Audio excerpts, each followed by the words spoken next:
Hello and welcome to this exploring session as we conclude our epic Bacon journey as we've come out of the other side of Friar Bacon and Friar Bungay. We're now into part 2, sometimes known as the John of Bordeaux. This is a manuscript that has come down to us in various states of disarray for various different reasons, but which has been gallantly put together by a team, thanks to Dan for helping source some of the material, and for Helen for tidying up the script, which is what we are reading today.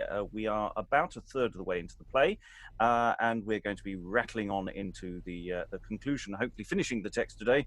It'll be very awkward if we failed. To make our way through the text, we have this wonderful team of people. So today, reading Friar Bacon himself, and an old woman is... Hello, Dan, actor based in Montpellier, France. Reading Ferdinand and a Neighbour today is... Liza Graham, actor, singer, bunch of other stuff in London. Reading Servio, Nymph and Damon is... Helen Scott, based in Suffolk. Reading Soldier, Wife, Emperor and Coribus today is... Hi, I'm Tamara. I am an actor. I am usually in London, but still in exile in Germany right now. And reading John and Perce today is... Hello, I'm Helen Good and I'm a historian. And reading Vandermast and Rossaclere today is... Hi, I'm Ruth Evans. I'm a specialist in medieval literature and I'm based in St. Louis in the US. And reading Asteroth, second scholar and lord today is... Hello, I'm Jitka Štollová and I'm a junior research fellow in English literature at Trinity College, Cambridge. And reading officer, scholar number 1 and Rabsacke is... Hello, I'm Sarah. I'm an actor, writer and director based in Germany. And reading Rossalin and Constable today is... Hi, I'm Valentina and I am an actor and voiceover artist in London. And hoping that I haven't missed anybody out, I'm your host, Robert Crighton. I'll be helping to smooth the wheels and keep everything moving forward, or that's the approximate aim. Story so far, go and watch the previous video. That's fine. Stuff happened. It's quite similar, a lot of the stuff in sort of general form to what was in the previous play as well, but just in a very different tone. And we're going to see any other similarities or differences as we move forward. We're going from the scene with officers and Rossalin because some really bad stuff's been going down. There's a really nasty plot to undermine John of Bordeaux and his wife, and it all starts getting a bit dark, or in fact it's been quite dark, possibly from the beginning. We've just had a funny old scene with Perce, scholars trying to figure out how to swindle decent grub out of a respectable innkeeper. So the scene, as I say, progresses now to enter officers, and Rossaline. With what injustice, cruel countrymen, exclude you me in my husband's house? Why seize you on my jewels and my goods as if I were a traitress to the state? Madam, I do but my commission. According to the Emperor's command, who hath exiled Sir John of Bordeaux for treason late committed against his grace, and by the law takes seizure of his goods. And where he might revenge him by his death, he grants him life for service he hath done, but with express command that no one shall succour him in pain of death. My husband false. Undeserved blame. No, Germans, he's true unto his liege. The scars of many wounds in mortal wars, his watchful care, his thoughts for country's weal, proves him no traitor, but a nobleman. But cruel envy, whisper in our courts, detract from virtue by blasphemous tongues. Small is the faith that would betray his prince. Words make no treason, but assured proofs.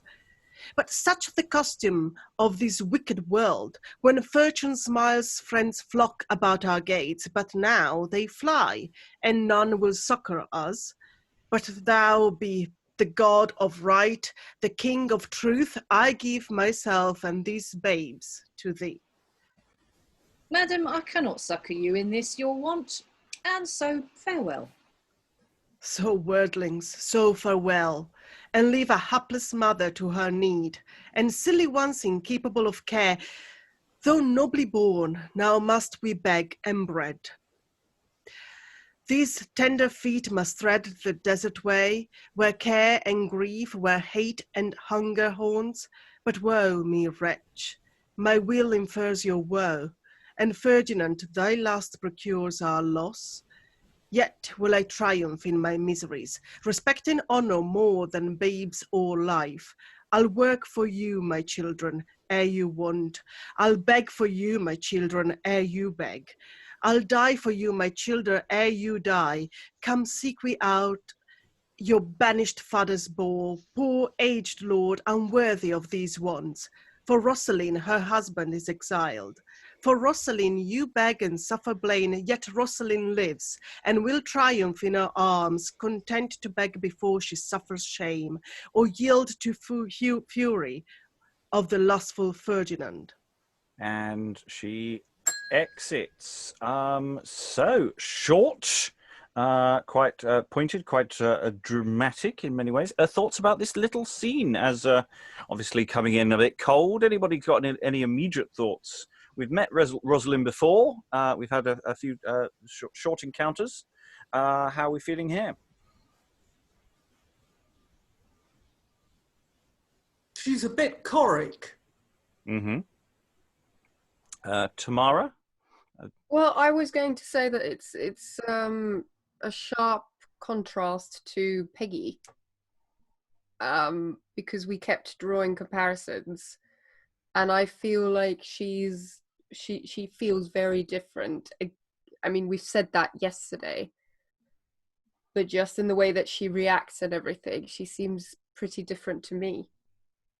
Well, in the sense that I don't know that they're I mean, apart from the fact that it's the only so far majorly speaking female character, you know, but they are fundamentally different people. So in that sense, I wonder if it's that question of, you know, how is Rosalind within her own self, rather than necessarily comparing it with the previous play.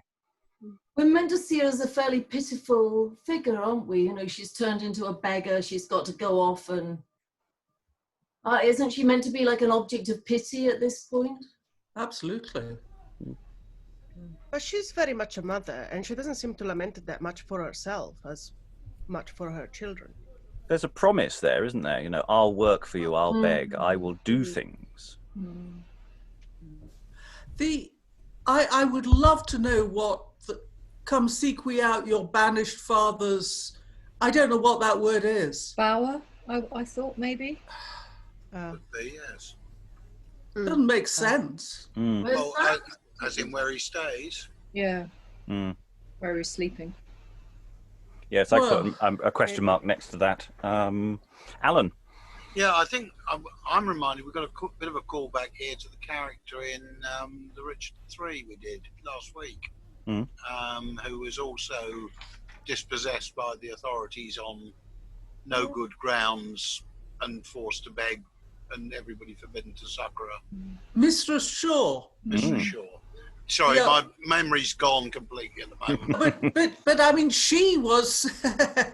It was her misdeed. She was a naughty woman, false to her marriage bed.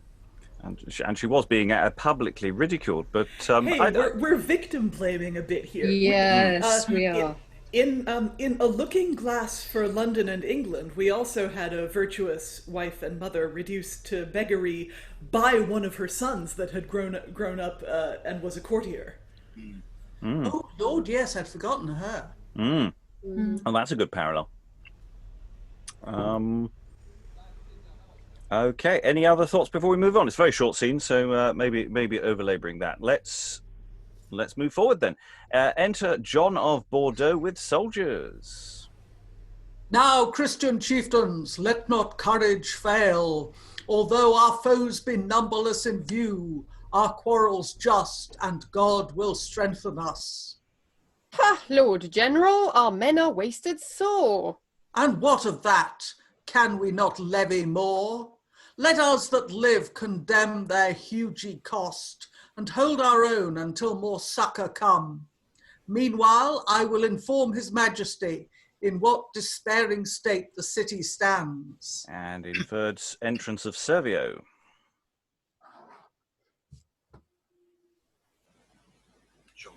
John continues. Oh, I'm sorry. What news brings Servio? Heavy news, Sir John. The Emperor, by letters from the court, dischargeth thee, Sir John of Bordeaux, of all the honour that to thee belongs. Moreover, as a traitor to the state, he quite exiles thee out of Germany. Therefore, depart in haste. With reverence, I yield my office up, since mighty Frederick commands me so.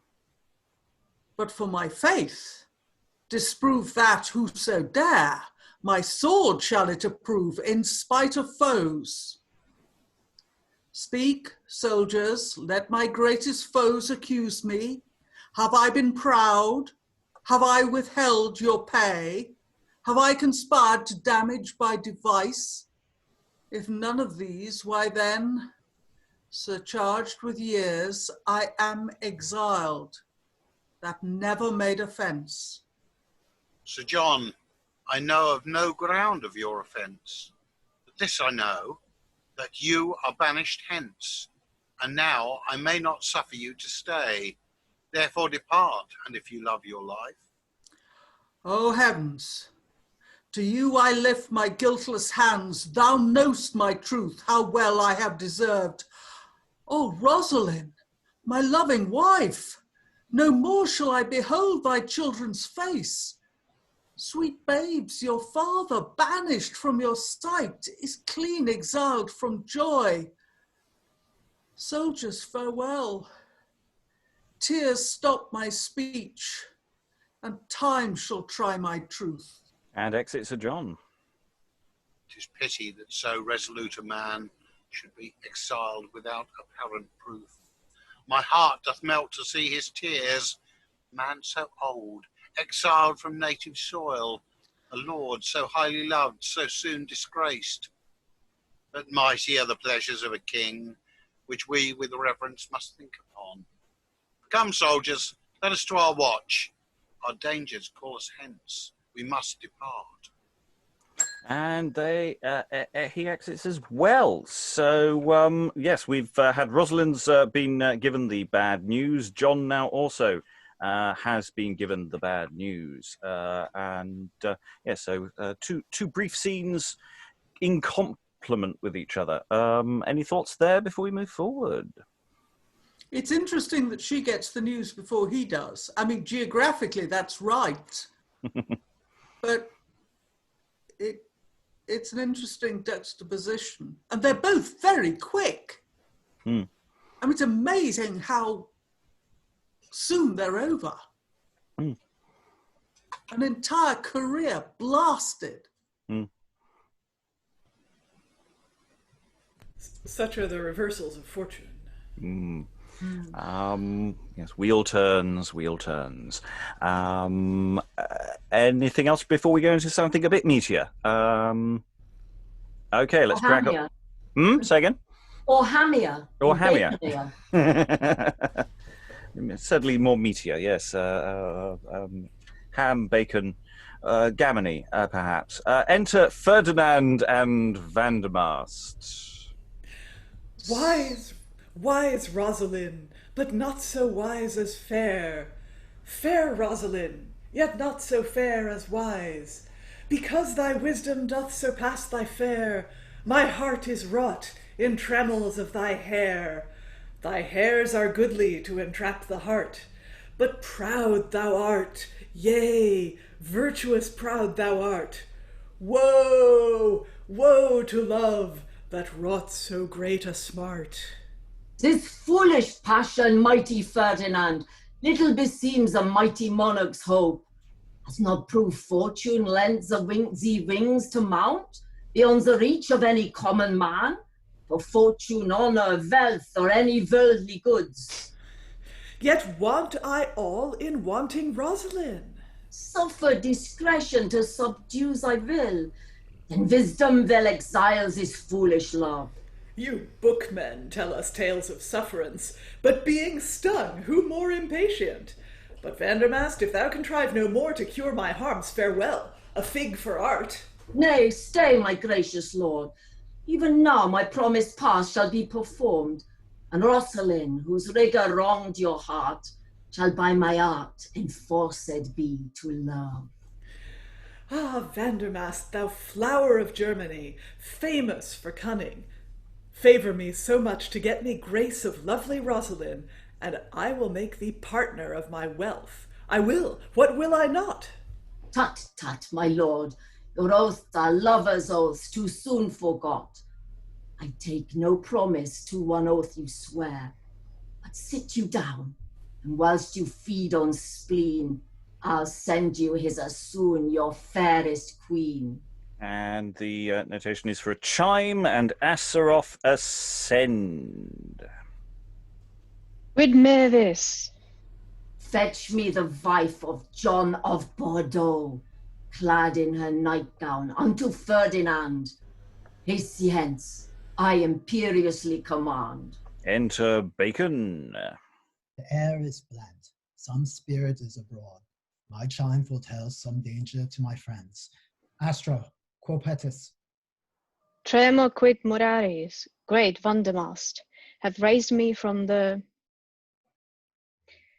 and exercising with a strict command to fetch the wife of John of Bordeaux, clad in her nightgown, unto Frederick, and I must hasten to fulfill his will. Stay, Astro, stay. Uncivil scholar, thou that abuseth art and turneth thy skill to prejudice the just, was magic, therefore meant to maintain wrong, to force chaste ladies yield to foolish lust? Vandermast, thou crackest a scholar fain, but I will cross thee to thine own disgrace. Astra, wilt thou do what I command thee? I dare not.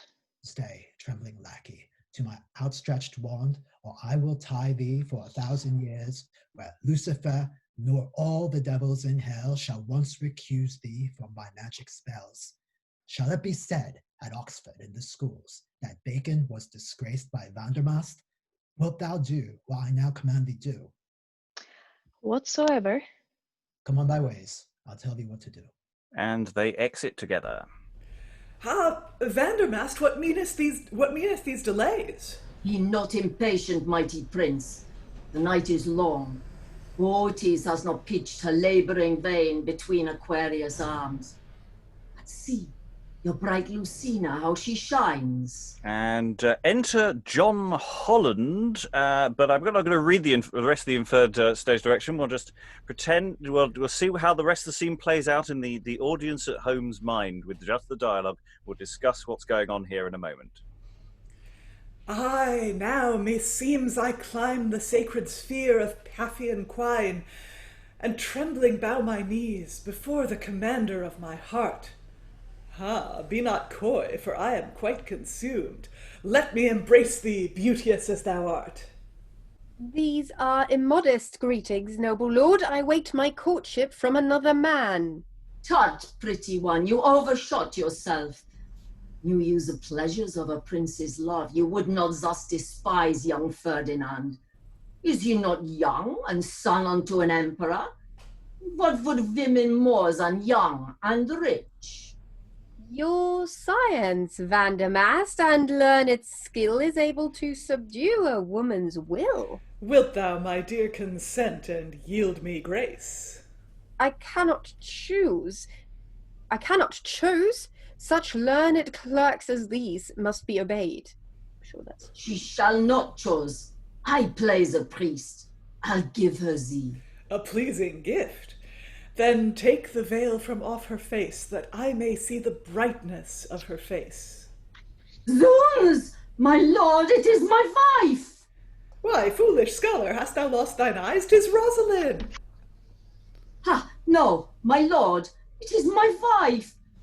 Minion, what make you here? Are you so kind and lavish of your love? Vandermast, I was by subtle art, for in sleep by magical device. But not compelled to sell your honesty? Did not you counsel then for to consent? Women must be obedient to their lord. Hence, callet, strumpet, I see to thy house. Nay, stay her, Vandermast.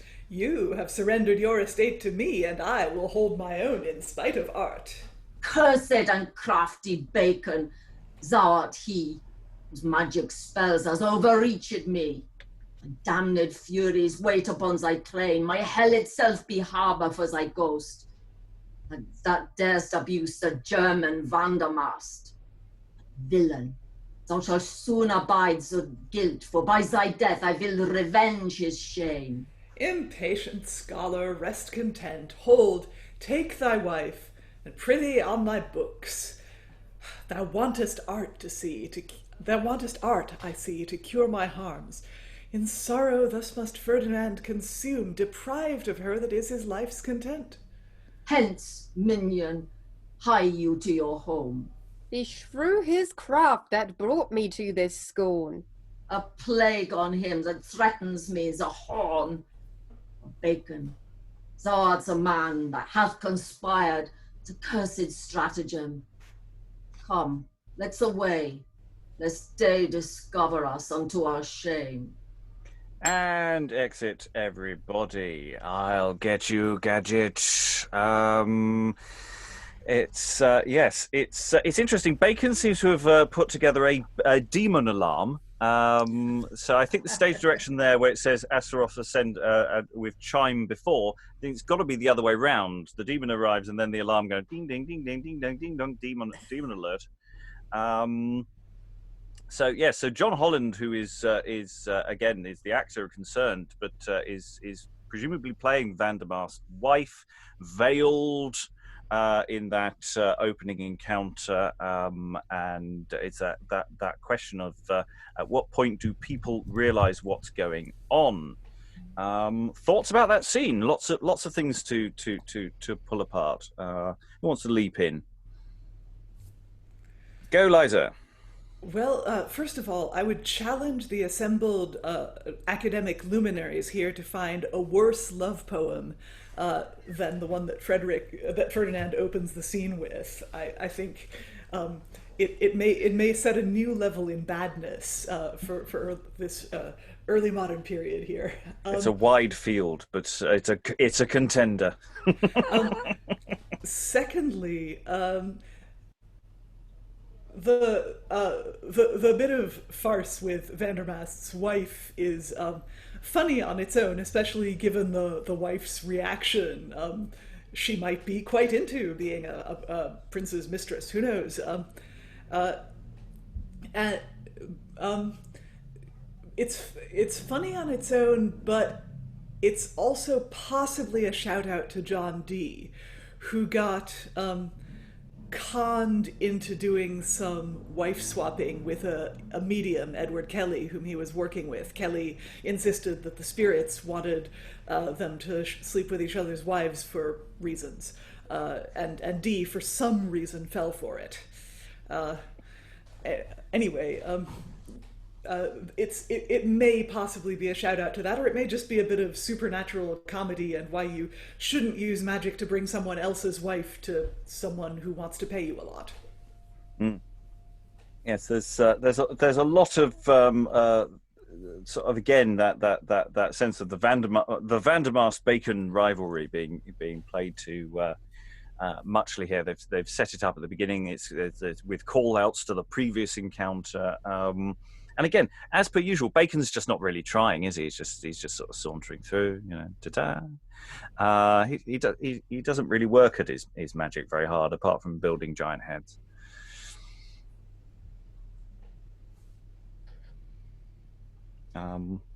Yes. Any other thoughts before we move forward?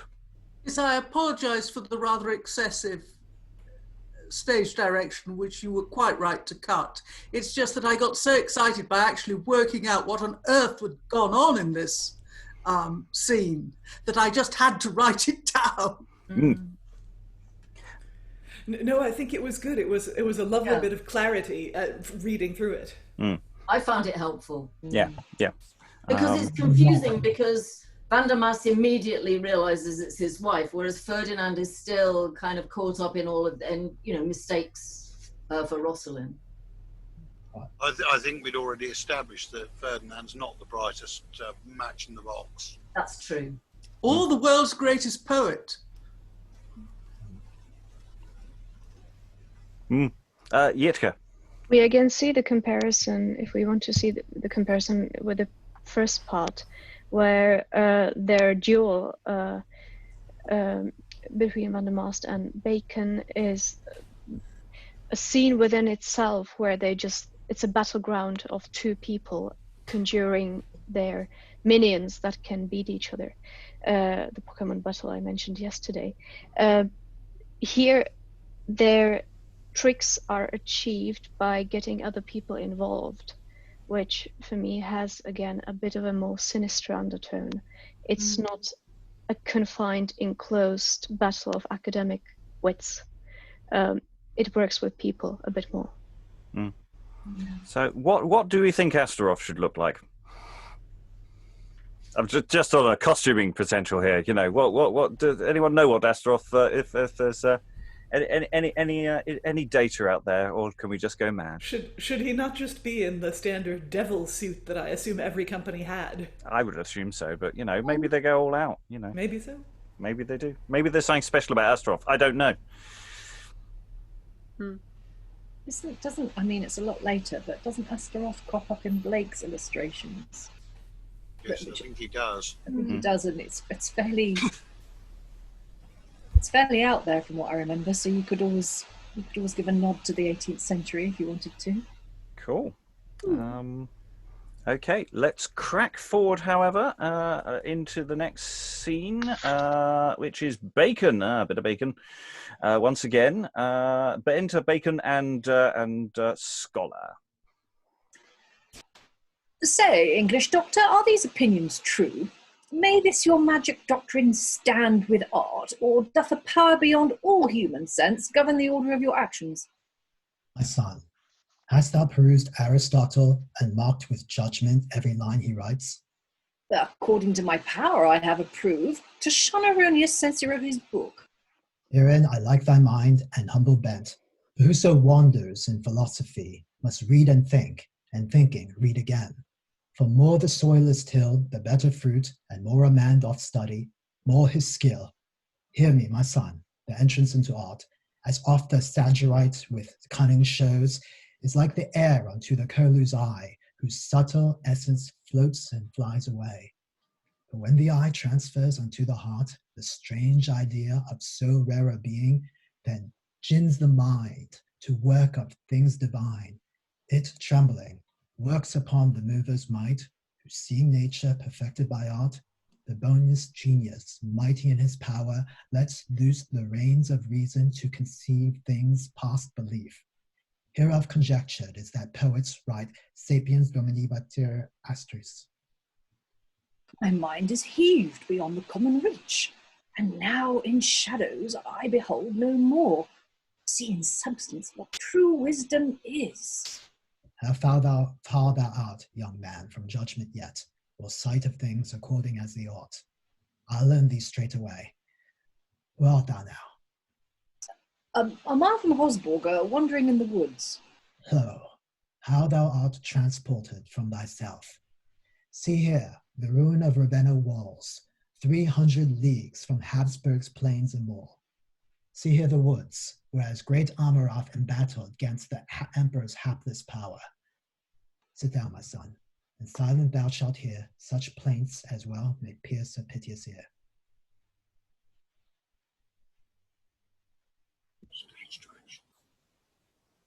Stage direction. Apologies, I was muted. Enter John of Bordeaux in poor apparel. Cursed, accursed, and blindfold queen of chance, when shall this source of sorrow have an end? Or when shall death close up my drooping eyes, that I may date my course and grief at once?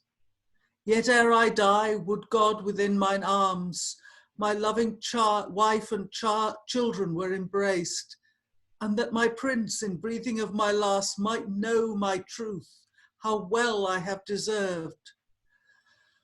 Oh, wishes you are vain, and hopes are vain, and nothing certain but my misery. This sight presents remorse and ruthful grief. Not under sun, my son, but suffers scathe. Be silent, and note what hereof ensues. Here the music enters.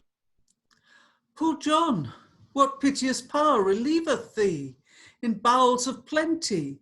See how thou art fed with notes of music, of sweet instruments, as charming meal to yield and to rejoice. You friendly fawns and satyrs, sit you down, that I may sigh to you my sorrows out. And here they play. Arise, Sir John, and be of merry cheer. Eat of these cakes that we have brought to thee, and thank old Bacon for his courtesy. Nymph, I will rise, and Bacon's benefits shall still remain in Bordeaux's thankful mind. Our men of art, to you belong the praise that virtue guides and pity waits upon. Our blessed doctor, born in English soil, if that my plaints may pierce thy reverend ears, remember Rossalin, my loving wife. Forget not, doctor, my distressed babes. And here they play again. Now hunger's force is overtopped in me, my sinews warmed, and I am armed to walk. Farewell, you friendly citizens of wood, and thank old Bacon that hath done me good. And exit the players. How sits my scholar musing in a dump? To see those wondrous sights I have beheld. Why, know you not the man that was distressed? No, but I thought him John of Bordeaux. The very same whose danger I foresaw. By speculation and by magic art, I brought thee satyr here to comfort him. And lo, the time shall come that he shall flourish, that is now in travail. Strange are thy workings, mighty man of art. But how shall we recover Horswater, sir? I lured thy master Vandermast once to trot it on a courser of my own, and for his sake I'll fit thee with a steed that like a whirlwind shall convey thee hence. They, when thou art returned to Habsburg, say that thou hast rid 10 journeys in one day. And the scene ends. And yes, very much like the first play, as the play progresses, the magic gets slightly more demonstrative. So we have entrance of musicians all dressed as Mr. Tumnus, and they play some happy music and give some food. And I really like John's speech there. When he's talking about, thou art fed with notes of music, of sweet instruments. It's a call out, which we kind of need at the moment, for the importance of the arts, as well as food and other things in our lives. Thus ends that catechism. But yes, strange effects possibly coming with the apparition of this poor John far away. And all the Sylvanian family as well. Thoughts? Just thinking about Bacon as a kind of practitioner of magic here, and I was thinking back to the first play and how that's almost a kind of caricature of a great medieval philosopher. But here, I mean, I just don't know this kind of the value of what he's doing. It's almost as if John of Bordeaux has gone on Twitter and said, send pictures of kittens or something. It just doesn't feel like a very important thing to do, despite what you were saying all about the importance of art and so on. It's just, and it feels, tonally, it feels very weird to sort of see these fawns and satyrs in in this particular context. Well, they do send food as well. So, sorry, Alan. Yeah, you came in with the same thought. They have fed him, which would probably be material benefit. That is a good thing. Yeah, they start with music, though. That's the interesting thing. I like their priorities. Liza? Well, in a lot of these plays, we see where there's magic, often there is music, or a dance, or a mask, or a dumb show. We had devils or spirits appearing with chimes. So in an era where you have limited amounts of tech, depending very much on your venue, your budget, whatever, but sound is one really useful way of indicating magic. And we also, we've not only fed poor starving John, but the audience may have been starving for a bit of spectacle and something in the lyric mode, as opposed to heroism and virtuous suffering. And I mean, we haven't even seen Perce in quite a while, have we? Well, not this session, no. But you know, he literally was the last thing we looked at last time. So he's due a return. He's definitely due a return. Oh, and the end of the scene, I mean, it's got to be like a devil appearing and just carrying the scholar straight off, and the scholar going, ah! You know. Demon delivery system. Hell X. I had problems with Hosberg because I hadn't read the first play, which goes very Habsburg. But Habsburg at this time was a castle and a hamlet. It certainly didn't have a university, and I got very much fixed in my head that I was missing something, and came up with the idea that in fact this imperial city with an ancient university was Augsburg. I wondered whether it might be Augsburg. I thought it was Augsburg, Augsburg. Especially if the H isn't necessarily pronounced, yeah. Dan feels like he wants to leap in. Just to fit in also with the ruin of Ravenna walls, just the whole Holy Roman Empire references going on, and I wondered if it was more of a reference to Habsburg of that time period versus Habsburg of other time periods. I mean, I stopped myself from changing Ravenna to Ravenna, even though I'm sure he does mean Ravenna. Sure, he means Ravenna. But I left the E in. So, which is why I'm pretty sure, I mean, as you saw with the spelling, that Habsburg, luckily Habsburg. Okay, now we've got noted some dashes across. Is there intimations of a missing scene here, or is that No, the dashes across are part of my editing system, indicating to me where I've got to go back to places and should have been taken out before I sent it to you. Okay, then they're nicely, we can ignore that. Everyone at home, don't worry about the lines across the thing you can't see. It's fine. Everyone watching. Dan doing his interpretive dance there. So we go into the scene, and having said, where's Perce? Enter Perce and the scholars.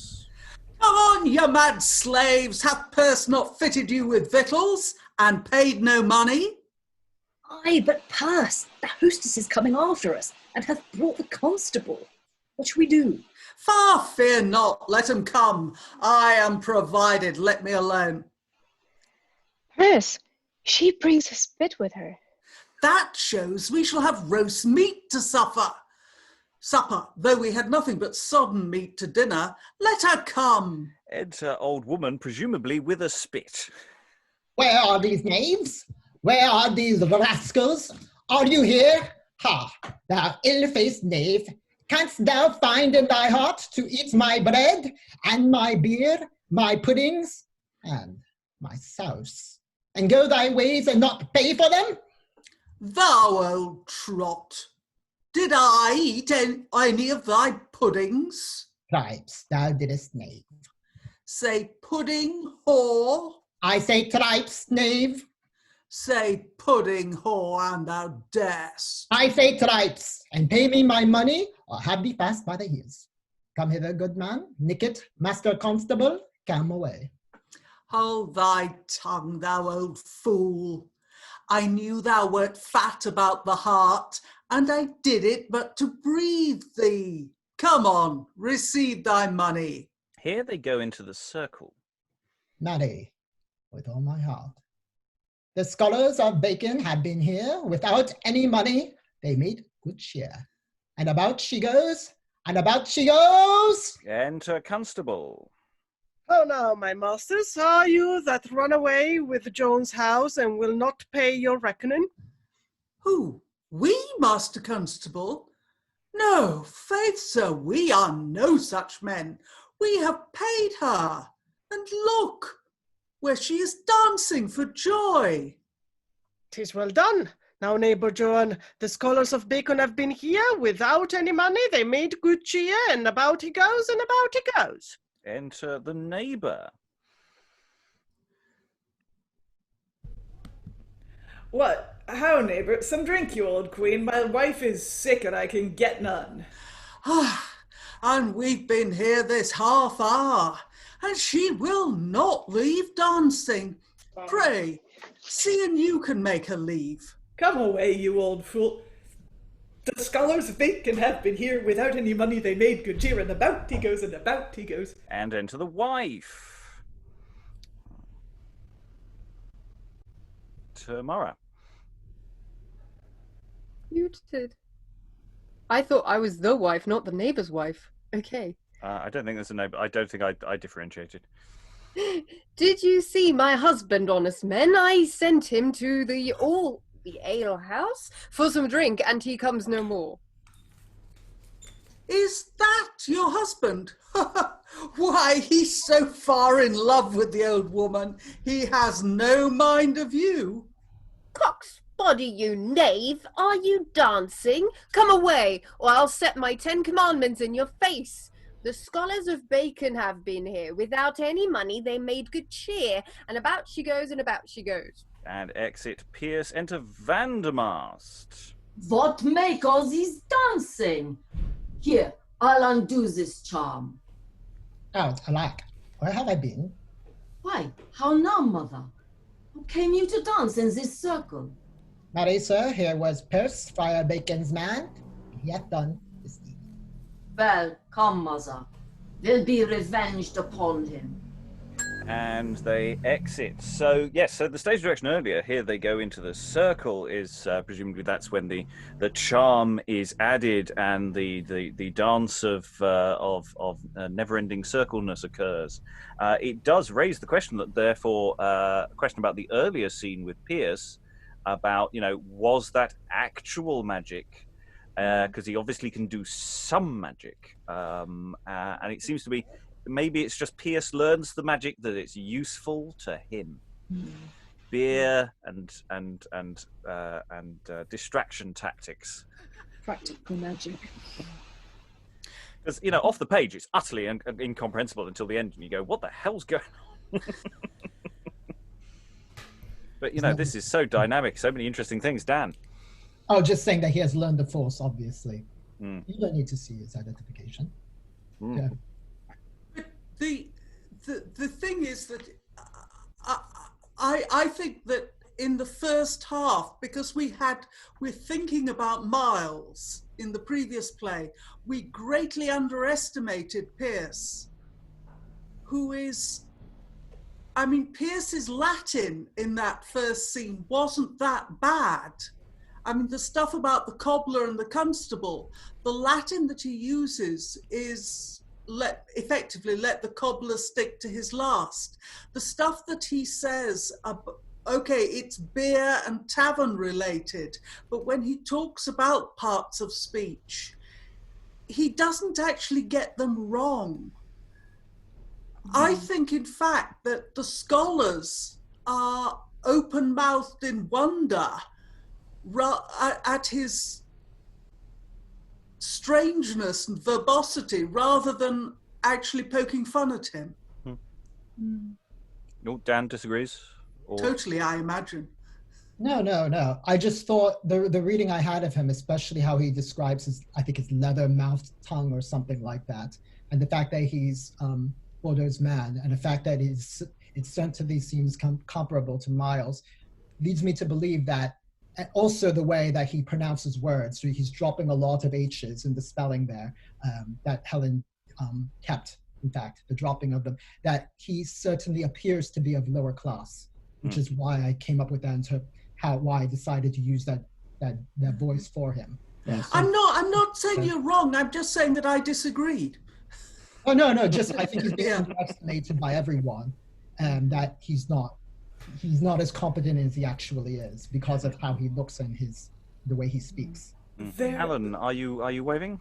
I am indeed, yes. I mean, my feeling is the way that you could get the two sequences with Perce and the scholars working is for him to be played, as Dan suggests, as a slightly lower class individual. And I must admit, Baldric is coming into my head to a certain extent, and pay the two scholars as being the posh boy, chinless wonder type, who think, oh, we've got a rustic here, we'll take the mick out of him, and end up with egg on their face. Yes, automatically denoting class with intelligence is is a mistake that they get paid for, and I think that might be a good way to go. That makes sense, Liza. There are a couple of different dynamics in play here, and yeah, one is potentially what class is this character. If you were admitted to Oxford as a sizer, basically all it meant was that you had the intelligence to get in, but you didn't have the money, and that could be any social class really. But the other dynamic, which might arguably be more important in a theatrical sense, is that Perce is a clown. And I don't know if the two scholars are. They're basically straight men to his clown. And a lot of his magic seems to me clown skills, like swapping the books for the bottles is very much a bit of stage sleight of hand. If he's wearing either a raggedy version of an academic gown or the large trousers that other clowns have been alluded to wearing, that would be pretty easy to do.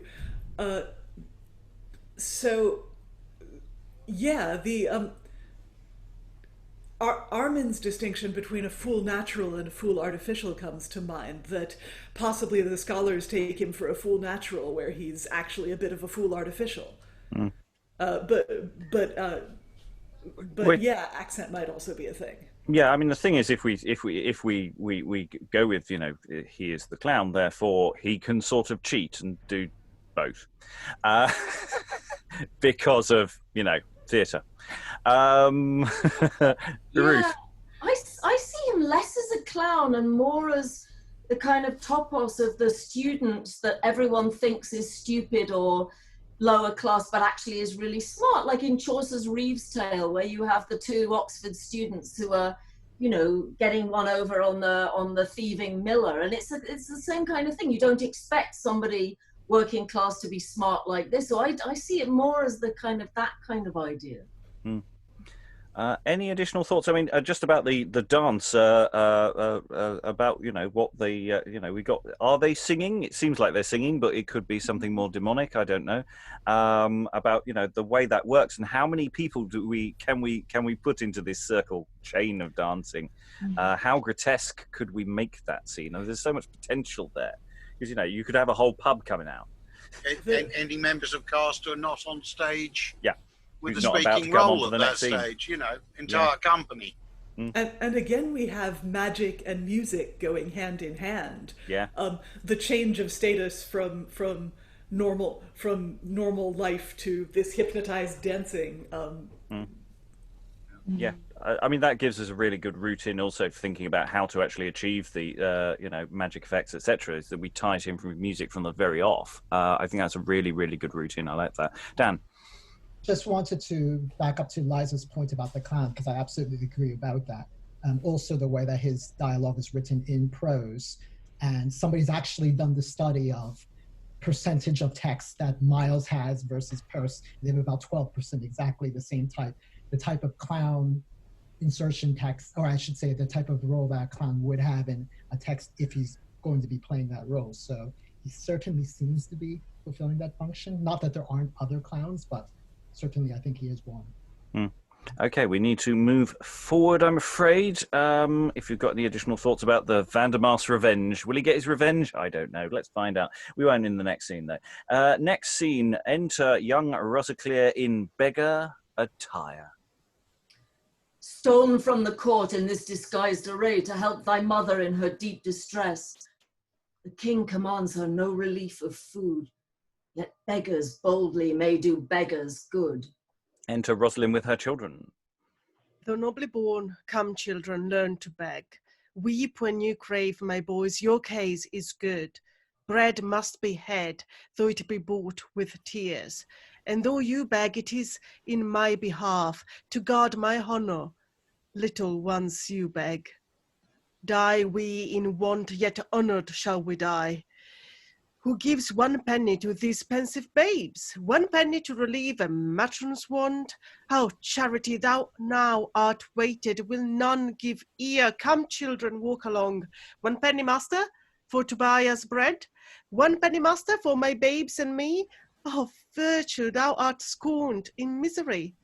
Yea, virtue, thou art scorned in misery. Woman, why weepeth you? Strive not with fate, weep not for want, for it is virtue's foe. Though I am poor, yet heal I by content. My friend, our fortunes are not both alike. I weep for more than for these. I weep, I beg for more than one. For these I beg, yet no man pitieth either them or me. 1 penny, master. Yes, mistress, I both pity them and you. I weep for all, and I will beg for all. Then rest content if you accept my feast.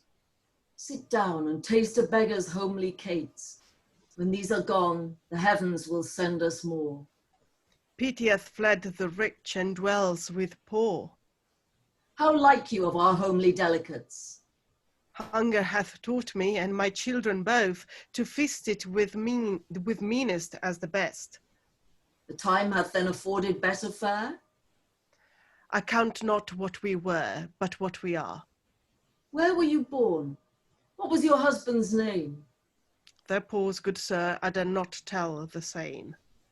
Hath then your folly so prevailed of late, as that you fear to publish your estate? No, but our friends and fortunes are so cross, that I do grieve for to disclose my loss. Yet, since thy courtesy commands me speak, I'll tell thee all, and who my husband was. Sir John of Bordeaux was my wedded lord. These are his babes, and I his hapless wife. Alas, why weep you, sir? To hear the tale you tell. Why my mother's son should love you well. Proceed, good woman. Let me hear the rest. He by the emperor banished, I beg for want. Alas, why say you so? It is enough for me to grieve my woe. Mistress, when I your shape and comely face do view, I for my mother weep. She was so like to you. Enter Ferdinand. But for your children, I hold them so dear that I must kiss them, for they touch me near. But hark, methinks some gentle is at hand. I leave you, mistress, unto your arms. And Rossaclere walks away, saying, And what I'll get, I'll bring you every day. The heavens requite thy courtesy, my friend. Boys, take up the remnant of our food. When this is gone, the heavens will send us more. Now is the time that Vandermast foretold, when penury should pinch my lovely foe. See where she sits. I'll try if in her woe love hath the power to tempt her marble heart. Haste ye, my children, needs must make as high. I see a gentleman is passing by. Better for me to beg a modest wife than bear the scandal of immodest life. 1 penny, master, to help a lady in distress, with these her children comfortless. 1 penny, master. I beg not as some beggars would, to heap up store, if that I could, but as an honest matron should. 1 penny, master, to succour those that live in want. Our minds are good, our goods are scant. 1 penny, master. Though need assails my love and heavenly saint, the graces sit upon her lovely brow, appointing her to keep the only power which nature left to deck herself withal. 1 penny, master, we were not born to beg our bread, though now we bow and bend to need. Good stand me now instead, and help me, gentle master. Why, say, knowest thou not me, fair Rossalin, my love? My time and care hath made me quite forget. Why, gentle nymph, I was thy friend that sought thy love with luckless speed. Now grant me love, and I will end thy heavy harms and help at need. What is it you? I gave you your answer long before, and yet in sooth are you so sore. Although I beg from door to door, I'll never ask you penny more, and so farewell, good master. Exit Rosalind. What, then shall hate procure my further harms, and bind me captive to a woman's looks? Exchange thy former love to deadly hate, and since she seeks to rob me of my life, nothing shall quench my fire but cruel death. Ferdinand, following in from the tradition of Prince Edward of "Don't get what you want, kill it." It's a really interesting scene. I'm interested in the sort of potential of passing people, but also using the audience for the begging. The effect that's going on there. This movement of pity. The question of why is Rossaclere not actually declaring himself and asking her to explain that seems almost for effect rather than for any logic. I mean, I think it's quite effective. I think this is in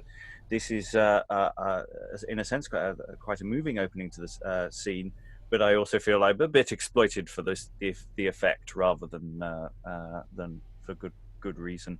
And then Ferdinand gets, well, what we expected, really. Tamara, any thoughts from you about how this is going? Any thoughts on Sammy? Any thoughts? No. No, nothing from Sammy. Nothing from Sammy. I don't know. I love the visual of this scene because you can see it in your head just from listening to the text. So there's a thought from me, not from Sammy. Well, we got direction. I've got a little diagram here of going from no tears to tears in the progress of a speech by Rosalind. Alan. Yeah, I'm just trying to remember who Rossaclere is. I know he appeared before, and I've forgotten where he fits into the. It's her son. Son. It's her elder son. Yeah, Why and that's on the thing. earth he is not revealing himself? Nobody knows. Yeah, it's one of those early modern in disguise pointlessly things. Yeah, Right. it is frustrating because it just makes it feel exploitative for the sake of emotion rather than for dramatic purpose, and that slightly annoys me because I think it's quite an effective scene. I wonder how much of this scene might be sung. Rosalind's verse is slightly better than a lot of the other verse in this play, and I wonder if it was a boy actor. I wonder if the character wouldn't sing, or chanting almost, because there is that recitative element, isn't there, of a penny master. She seems to grow in stature, or she did in my head, anyway, during this scene. Like possibly because of that repetition. We had it earlier in her speech as well. She's big on the repetition, isn't she? But it's like every time, the more she repeats, the more she seems to grow as a character. And there's a kind of she has an impetus and a motivation that she didn't seem to. She started off quite, and I didn't read the first place, so I these comparisons I can't take part in, but she I don't know, her status seems to have grown weirdly as she's descended status wise in the plays. Her status as a character has grown. That makes sense. Do you feel that might be the part of that might be the rhyme? When a character goes from there's a heightening when you go from prose to blank verse, and there's another heightening when you go from blank verse to rhymed verse. To rhyme verse, yeah. I mean, I think that's partly it. I think it's very deliberate. But I also think it's to do with the choices that she makes as well. Because I mean, it wouldn't be. We start off in this play with Ferdinand going, "Oh, look at that beautiful woman, I want her," and her saying, "No, I'm a chaste, moral wife. You can't have this." But whereas here, she actually, she's presented with a choice where going back to Mistress Shaw, like she would probably have made a very different choice in this situation, and she doesn't, and she kind of sends him away with a flea in his ear, which I find, quite interesting. But yeah, obviously that thing of the verse and then the rhyming does definitely raise it. But it's interesting that Green or whoever chooses to make her rise the further down the social scale she goes. Well, it's interesting as well. She's teaching her children to beg. I mean, so there's additional figures on stage, and every time she's saying, penny, 1 penny master, and we can assume there's a ... at one point that actually that just intimates she's got a patter that she repeats every time, and that actually for maybe the first half of the scene, every time she's saying it, she's actually getting weaker, and then she gets food, and then when Ferdinand arrives, I mean, had Ferdinand arrived 5 minutes earlier, it's just a thought that occurs. Jitka, are you waving? I wonder, it feels like the text is leaving a possibility, a question mark over how much they actually interact, because the master, I assume, it's not just Ferdinand when she's repeating it, even when he is on stage, right? You could have literally the audience. And at that point you have, well, her children, he appears, but she's not actually asking him for the money. I guess there are two ways to read it, at which point does 1 penny master become you Master Ferdinand, although she doesn't know it. So in a way, he is ignored by her, and because he speaks to us about her, and then he forces himself verbally onto her, as it were, why say, addressing her, Rossalin, my love. She sort of pauses, I've forgotten. Then she refuses him, and then he immediately turns himself into being the victim. Oh, actually, she wants to kill me, which is absolutely not what she is saying. So it feels very brief, the time they interact. And he's really obviously very, hurt male pride. Yeah, I think that's really, really strong there. Liza? I mean, to me that feels very real in today's terms. There are all kinds of dudes who will message you, and being politely declined will suddenly turn in exactly the same way. Yeah. Alan, final thought before we move on? Yeah, I was just thinking you could actually play it that she is doing the begging without actually looking at the people she's addressing. It's a generalized appeal. In a similar way you would see with a busker or a street beggar these days. And then that would explain the sort of delayed reaction in terms of recognizing Ferdinand. She didn't recognize her son either. Sorry? She hasn't recognized her son either, though. No. But if she's not making eye contact... I don't think she is. I think she's looking down. Yeah, I think there's a lot to workshop in that. She's in a bubble all by herself. Yeah. Or with herself and the kids.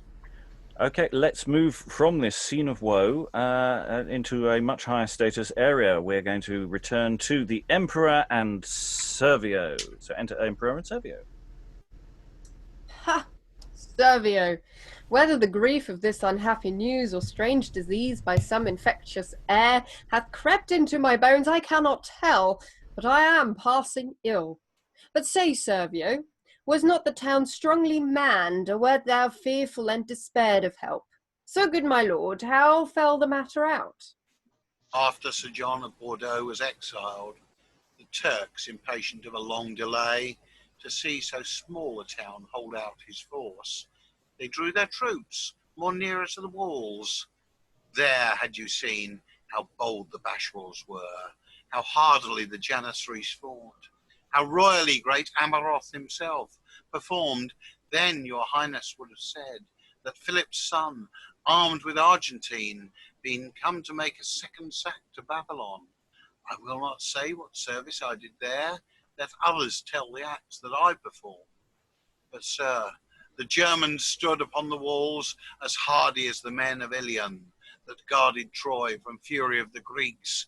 But fortune or declining fate of war favoured the part of mighty Asteroth. Frowned so upon us that we were all foiled.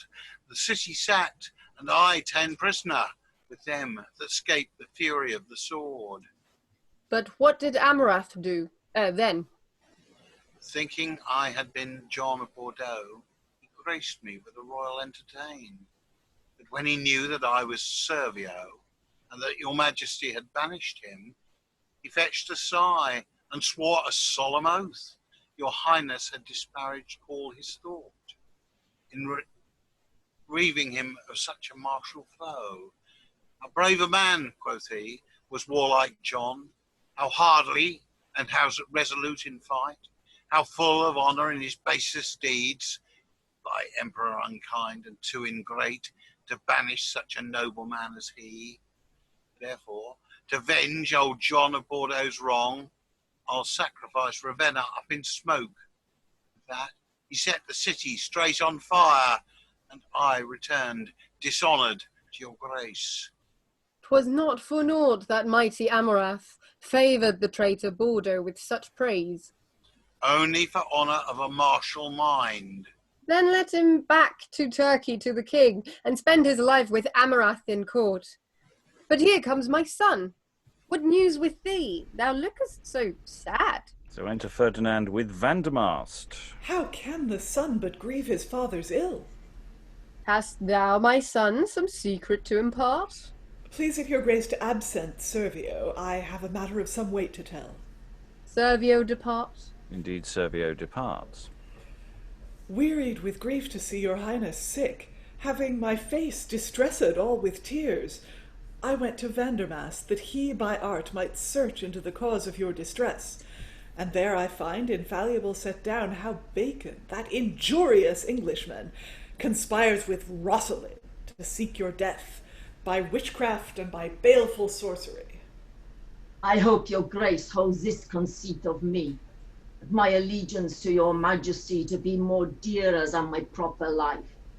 To know, my lord, I search the depth of art, to pry into the cause of your distress, and there I find, by astronomical aspects, that Bacon does conspire with Rossalin, relieving her despite of your command.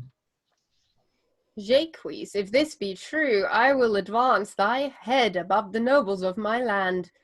Bacon, unkind for such great entertain, wert thou as welcome unto Frederick as might a stranger be unto a prince. And in requital of my royal gree, seekest thou the baleful overthrow of me. Favour farewell, and welcome dire revenge, that shall sit sternly harboured in my heart, and I myself, to whet my mind to wrath, will stand where... Shall think it best, and if I see the churl confer with thee, or any way relieve her poor estate, both he and she shall suffer such a death as Frederick in any ways devise. And if I bring not Frederick to see the close intent of their conspiracy, exalt proud Bacon next thyself in gree, and let me taste the utmost of the law. On that the quiet of my thoughts do rest. Let no delay prevent what we intend. Bacon is wily, and I long to see the full intent of their conspiracy. So yes, the scene opens with plot. Remember the war? There's a war on, everyone. Do you remember that? It was in the last session. We've almost touched on no issues of war throughout this entire session so far, and then it comes rattling in. And of course, as we all predicted, without John of Bordeaux, it's all going to pot. And yet, what does Ferdinand do? He just can't. What an arse. I'm sorry. Can he not look around him and see how bad everything is going? He wants to add another layer of badness to everything. I mean, God, give it a rest. I also like not before the servants bit. I quite like that. Thoughts?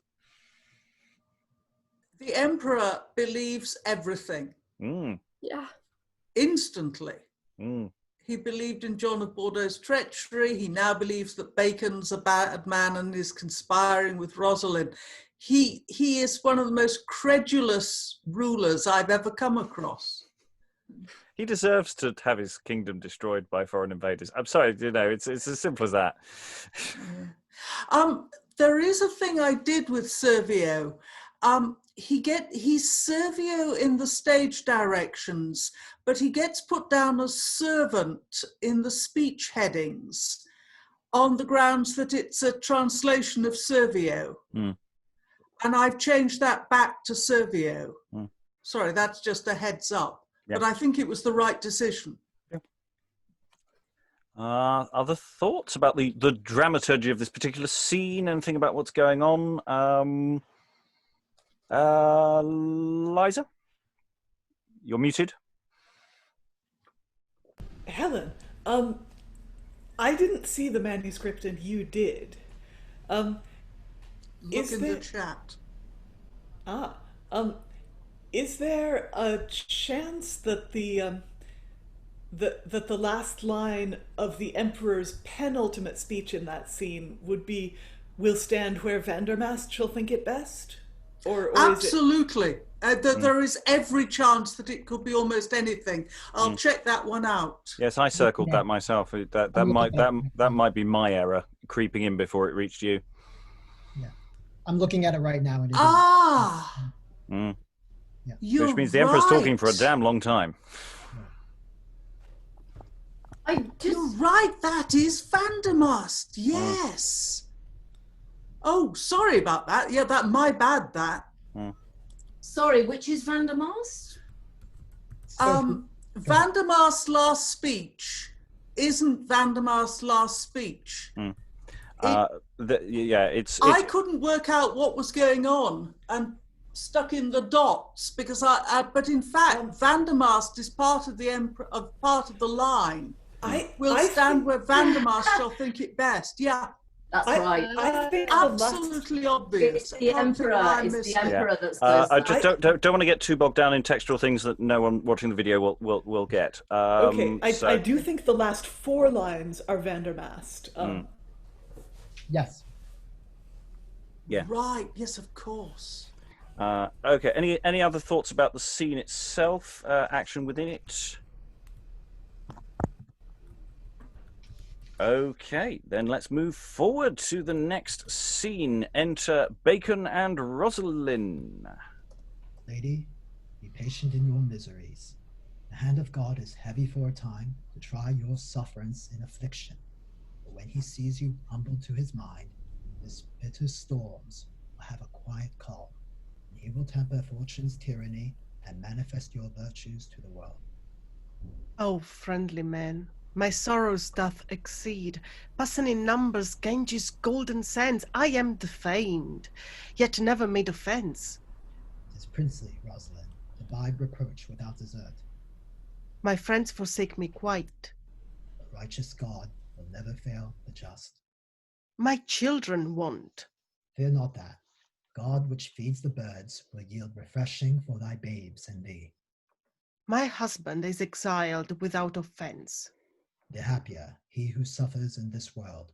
A wrongful cross shall have reward in heaven. My foes are mighty. Aye, but thy God more strong. Rely on him, he will not leave. Grave are thy counsels, worthy man of art. Thy sense wonderful, passing worldly reach. By magic spells thou canst command the clouds, invert the stars, connive the flaming fire. How small a favour then may Bacon show, but unto me a mighty benefit, if I may, but in shadow, once behold my husband John of Bordeaux. How he fares, good doctor, pleasure me, and let me see him. If Rosalind will vow forbearance, lest she touch him when he comes, I'll grant her request. And also, what Bacon bids me do, I will perform. Enter Emperor Vandermast Ferdinand. Then bend thine eye unto the western track, and tell me whom thou seest. An aged man, poorly attired in robes of penury, stern are his looks. So looked my husband erst, his downy white looks like to the castors' swans, his crystal tears like pearled drops of dew. Knowest thou him not? With more judicial eye, behold the man. Alas, it is my husband. Oh, how changed he is! How poor his looks, how pale his face! Oh, what remoted hath bereft my loving lord from ruthful Rossalin? who has detained the essence of my soul. The tears assault his cheeks, like winter drops upon a marble stone. Let us embrace, and let us talk a while. Oh, fly me not. Oh, whither dost thou fly? Behold thy infants, if thou beest a ghost. Oh, he's gone. His fainting spirits fled, and bring me to my husband where he lies. Here they write in their tables. Discover, soldiers, hold the friar fast. I'll shave his crown so near for this his did, that he shall curse his barber whilst he lives. O minion, have I gotten you? You seek my death by spells and magic's force, but burning faggots shall enchant your limes. Frederick, what do you mean to injure me and wrong this wretched lady in her woes? Caitiff, I see that wanton minx and thee by invocation draw the sprites from hell, the liquid moisture of your flowering tree to work my death and reave me of my life, but heavens have lent prevention, cursed wretch. Thou God bear witness of my innocency. Tut, trust in him and fear not all their threat. What further wrong intendeth Frederick? No wrong but right, to prison with them straight, and if within a month no one appear to patronize their innocence and truth against my Ferdinand, my warlike son, then both shall die. Well, Frederick, you suppose, but God supposeth all, in him we trust. But if my arm and sword fail not their force, you both shall bide the rigour of the law. Troth, sirrah, stop. Thy crimes has overgone thy state. Sirrah, be still, or the hackney that you late bestride shall take you to a worser hostery, unless you hold your prate. Go, Vandermast, try all thy utmost skill, anticipate his charms with thy foresight. Doubt not my cunning, mightiest emperor. Sirrah, remember how you wronged my wife.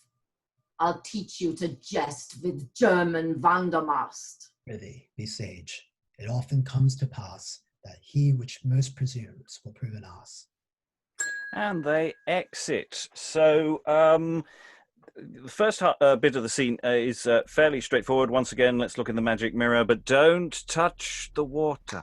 It's very Mirror of Galadriel, that. And of course, what does she do? She obviously reaches out, and the illusion is broken, which at the same time, because we almost have a double illusion here going on. While they're watching this, they're being crept up behind them, the Emperor and his men coming for Bacon and Rossalin, who unfortunately have been found together. I don't know what the stage direction here they write in their temples actually means. I have literally no idea of the context. Dan maybe has an answer.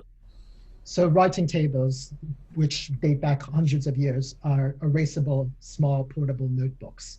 They used to be made of wax, but then during the early modern period, you could use a brass stylus or some other type of metal stylus and actually write into the book. And this was used for doing shorthand a lot, or for commonplace books. And you were able to actually erase these. Don't really understand more about the technology, but they look like just small notebooks. No, Right. but my question was like, why? Well, Why yeah, are they writing? what's it got to do with this scene? Who's writing in their tables? That's the question. It seems like there's either a missing bit of stage direction or bit and bob there. Alan, I'm thinking it's along the lines of the PC-49 writing in his notebook, I have apprehended them together. And they said it's a fair cop, Gov. Yes, I think they're taking down evidence. Yeah. Or constructing evidence. Yeah. So maybe that's something for other supernumeraries on stage or something, or a clue. It doesn't really matter to the rest of the scene. The rest of the scene is fairly self-explanatory. We just need a sort of entrance thing. Ruth? It's interesting to see the characterization of Bacon in this scene, because I think it's very different from the Friar Bacon and Friar Bungay. I think that the buffoon that we had in that first play is just, this is a Bacon who actually has a kind of moral compass and who's, quite generous, and it doesn't seem to me, it seems very different. I have to say, I'm not sure I saw Bacon in that light in the first play myself, so I don't see that. I do see he seems to be a much graver and a much wiser man, but and that there is a bit more, but it sort of follows a certain part of his path. Jitka. Just to follow on that note, he is different from the Bacon we had yesterday in the first section of this play, because there he was really arrogant, really playing the race card, English superiority, all those sort of unpleasant things played out in a very unpleasant way, and he has changed quite significantly. That is surprising within the play. Yeah. So Bacon and Rosalind have been captured. Any additional thoughts about this scene before we move forward? I hate to push the pace, but anything urgent leaping out of your minds? No. Okay. We now come to another bit where some of the stage directions and some of the notes are not very desperately helpful, and probably misplaced. There's a sort of essentially a series of bits and pieces, speeches and scenes. We have these stage directions: enter the jailer and Perce, enter the scene of the wiper, enter two shepherds, Coribus and Damon, enter John of Bordeaux, some of which may associate with what came before, some of which may associate with what comes afterwards. However, we have Damon and Coribus speaking in dialogue here. Tell me, Coribus, tell me, gentle swain, what hath befallen unto thy flocks of late? Why droopest thou thus, or wherefore art thou sad? Where are thy merry songs, thy roundelays, which on thy pipe thou wanted were to play? I fear some fair, fast girl hath caught thy tender heart, and thee regardeth naught. Believe me, but thou guessest all the wry. No love hath wrought in me this heaviness, and to resolve thee, lend thy listening ear. I will unfold to thee my case of care. As late unto the city I did go, to buy such needful things as I did want. Up and down the town, Rossalin, a chaste and virtuous dame, wife to Sir John of Bordeaux, that brave knight. Some say for treason is condemned to die, and with her English Bacon, worthy man of art, unless within 1 month they chance to find a champion worth that will defend the case, then woe is me, for that good lady's sake. To think her virtuous cause there's none doth undertake. Peace, peace, Coribus, hold and say no more. 'Tis wisdom still to keep a hatch before the door. Let those things rest, and let us tend our sheep. Him count I wise, that well his tongue can keep. That would I well, and therewithal I know, that good men often grieve at good men's woe. And they exit, and here we have the stage direction. Here John of Bordeaux speaks his speech. Presumably he's just overheard everything. He may have been on stage for longer. My Rosalind, condemned for Bordeaux cause, proud Ferdinand, her foe unto her life, courage assume unto thee triple force, and in the justice of her innocence, attempt to free her from death's violence. But John, thou art an exile and descried, the law lays hold on thee, relieves not her, but a disguise shall mask me from their hate. To free my Rosaline, I'll tempt my fate. But Bordeaux, thou art poor, and poverty can get no cloak, no covert, no disguise. Great hearts in want may purpose not effect. Enter Rossaclere Solus. Wearied with grief and overworn with care, to think upon the wrongs I do sustain. Hapless in birth, model of misery, to whom shall I make known my griefful smart? My father banished from his native home, my mother wrongfully condemned to die, and I their son disgraced and forlorn. But coward boy, to arms, put armor on and shield thy mother from approaching death. Although the foe be mighty, yet thy quarrel's good. Then for her sake venture thy dearest blood.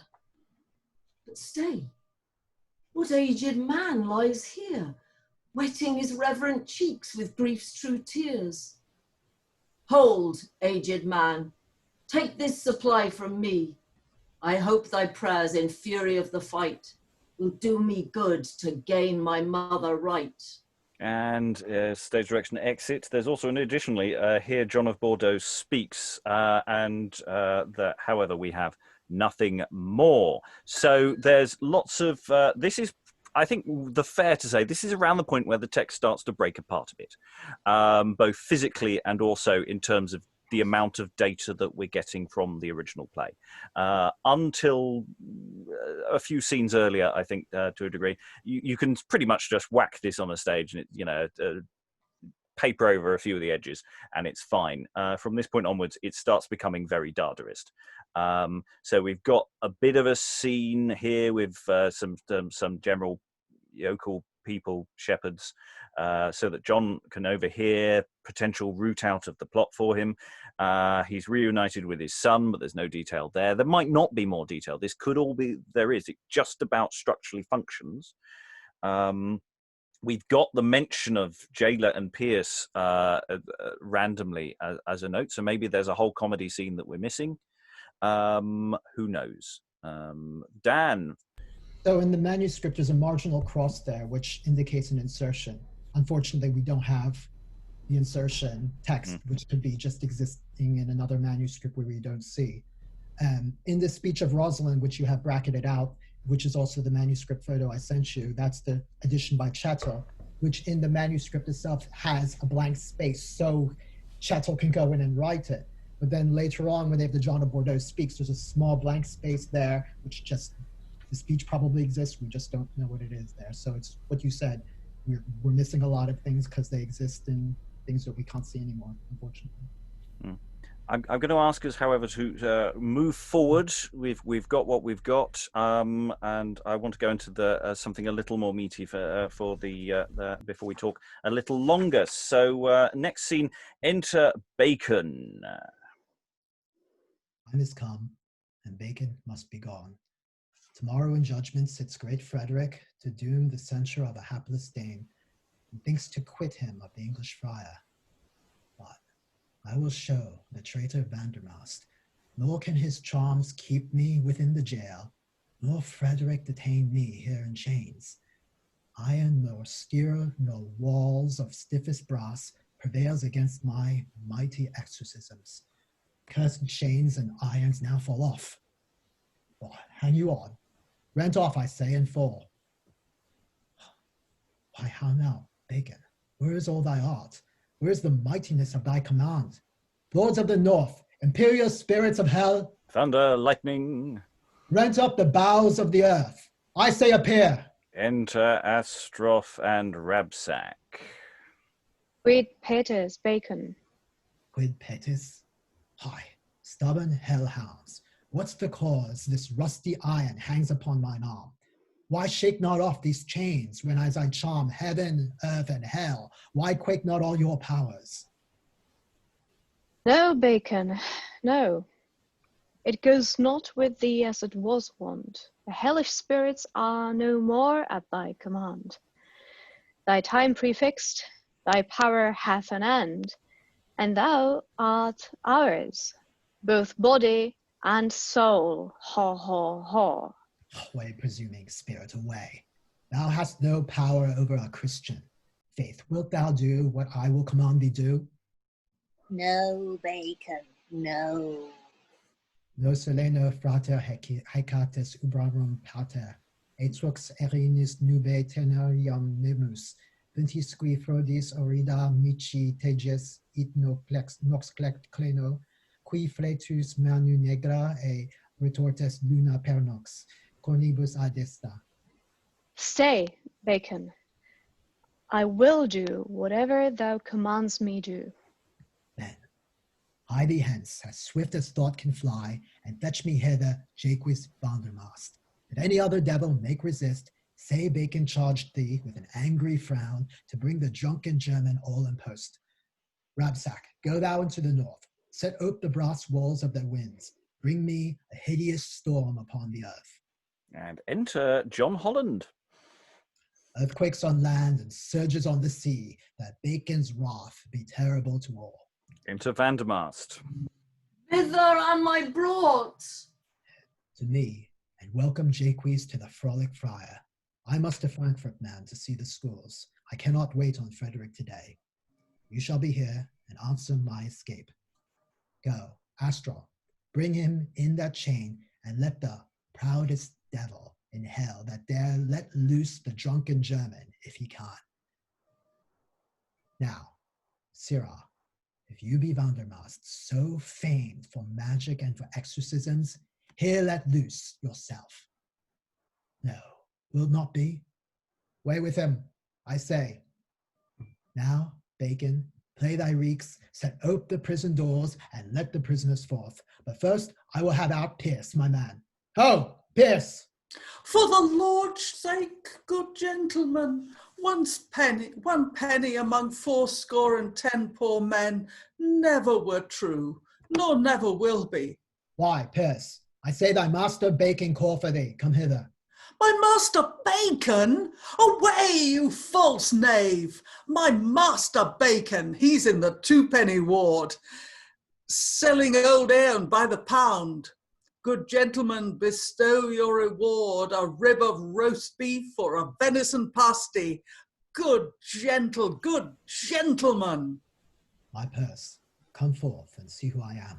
That I will. What, master, I am glad to see your worship at liberty. I' faith, we have drunk to your health 40 times in a cup of Rhenish. What wine? No, water. Oh, master, Lord, master, had I not profited greatly in the beggar's trade, to think if I had escaped hanging that I should be a warden of the company and common crier for the beggar's books. For look ye, sir, there cannot a gentleman come by on a prancing horse, but I come to him very mildly. For the Lord's sake, good gentlemen, bestow your reward upon 80 poor prisoners. Then if I be a hard-hearted man and will give me nothing, then I come upon him with an open mouth and rattle my chains for the Lord's sake. His horse hears me keep such a quill, throws his master down and breaks his neck. It will better give me a shilling. I promise thee, Perce, this is excellent, but dost make account to be hanged tomorrow. Oh, Lord, aye, sir. I've drunk with all the hangsmen already, and he tells me he'll teach me such a trick I need never care for my living any more. Come, Perce. Shake off thy chains and go with me. Oh, brave. What an excellent word is that. Shake off thy chains. Marry, let me add somewhat to it, and make the sentence more full. No more but this. Shake off your chains, and a fig for the hangman. Oh, master, what a word were this at the jail in the assize time. It were the saving of 40 men's lives. Well, go your ways, and bid all the prisoners shake off their chains, and a fig for the hangman. And shall they fall off? I marry. Oh, brave! Where are ye, villains and thieves? Shake off your chains, and a fig for the hangman. Enter all the prisoners. Now, master, hell's broke loose. Here's such a crew as you never see. How now, my friends? Are all you prisoners? No, sir, they're all thieves. There's a cut purse, and this a horse stealer. The rest are nimmers and such like. Well, I cannot stand to question all your faults, but my friends, hearken to a friar. Seek not by theft to rob your neighbour's goods, for double death ensueth of such deeds. Begone, my friends, if any man examine ye, say, English Bacon, let you all go free. Run, thieves, and outrun the gallows, or else be hanged. And come you and follow me, or stay and be hanged. I go. A couple of interesting questions that comes out of that. Was Perce arrested for begging? In which case, is that connected with the begging scene that we had earlier as some kind of comic counterpart? I'm pretty sure it's debt. I think he was arrested for the unpaid tavern bill at last. Well, it's just he keeps referencing begging, and there's with this scene we had earlier, and the doubling of comic business with other action. I don't know. We have no evidence, so goodness only knows. The begging is about being in prison, because it cost you money to be in prison. You had to pay for your food. And so prisons were places where you spent your time begging passers-by to pity the poor prisoner. So all the angry people from the early dancing scene have gone off and had them arrested and put in prison. Excellent. Alan? I think actually he was probably drunk and disorderly, because we drunk 40 times in Runish. Yeah, so no, it was I think water. Sorry? It was the water of the river. Runish wine. Yeah, Bacon says, was it wine? He says, no, it was actually water. Yeah, Rhenish, like the water of the River Rhine. It's a very bad joke. Yeah. Well, I actually read that as Bacon saying, what, wine? And Perce replying, no water. There was no water, so we drank wine. Could be. Could be, yeah. That's less bad. It's almost worse, yes. Which would actually fit with his Trencherman speeches earlier. So we've got this, Bacon in prison. He organises his own personal prison break, and he has to do an attack spell against the demons who aren't obeying him, and has to turn them round, and so that he can, lock up Vandermast. I'll get you, Gadget. Once again, moment there. Can I say something about that attack spell? The Latin is, as I found it, it is not Latin. It's just weird. I mean, I'm really, it's going to take days to sort that out, what he's actually saying. Yeah. I don't know why John Holland comes on stage myself. I just wonder, it's just maybe it's just his time. Union rules. Maybe he's playing Vandermast's wife again. Maybe Vandermast is in jail with his wife. Yeah, maybe. She comes on first, though. Maybe Bacon takes her away with him. Okay, we've got one more scene. If anyone wants to jump in with a thought before we go into the final scene. No, just that Perce and Bacon, the releasing all the prisoners. That word "nimmers," is that one of those coney catching words? Is that one of those? I thought it was. I'd have expected more of that kind of vocabulary in the play, but I haven't noticed it until now.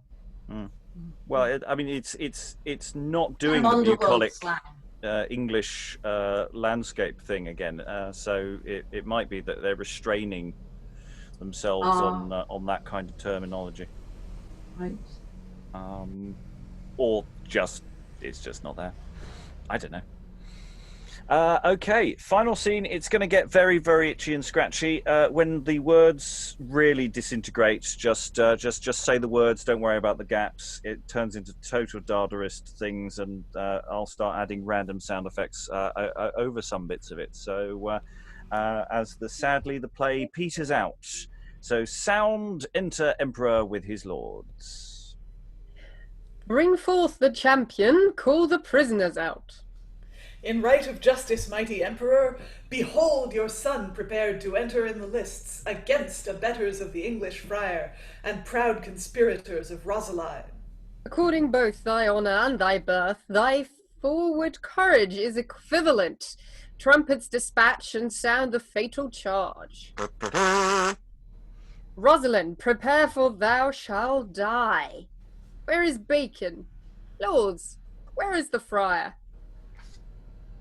My lord, this night the mighty man of art, Bacon the friar, hath by his magic spells broken the prison and let the captives forth, all but this careful Rosalind, whom in her chamber he found, all woe begone with grief.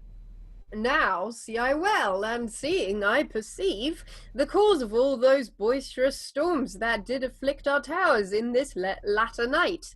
Trumpets, sound out the second charge. Trumpets sound, enter John of Bordeaux at one door and Rossaclere at t'other. What seek you, knights? I seek in combat to defend the innocence of Rossalin. And I to guard her honour with my blood. Tut, turn them loose, I fear them not. The one is overold to toss the lance, the other is too young in feats of arms. Both are too base an object for my sword. Nay, thou too base, if baseness do consist in wronging of the guiltless innocent. Alarum and enter Bacon. Stay, Ferdinand. A stouter champion comes. The English friar comes to revenge the wrongs proffered to him and beauteous Rosalind. Bacon dare march before proud Frederick, and in his hall approve his son doth lie. Senate. Deny the friar the stoutest groom that dare. Sound a trucket. Nay, look not so, but mark what intend. Enter the show of Lucrece. As would thy son, so Tarquin did in Rome. Abuse chaste Lucrece with unlawful lust. The heaven that hates conspiring treachery revenged her death by Marshal Colitin, who banished Tarquin from the royal crown and all his kinsfolks as exiles from Rome, as she, so is fair Rosalind accused, guiltless of all thy son, hath wronged her in. But where's the champion which the heavens have sent to prove me false and try her innocent? Why, I am he. Bacon will be the man to lay revenge on thee and traitorous Vandermast.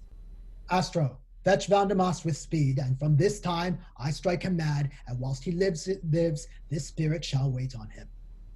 Ah, doctor and dunce, tell me, bah, he's a fool.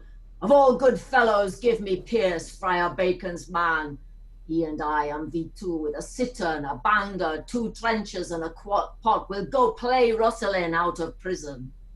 Blush, Ferdinand, and tremble at the sight of my revenge.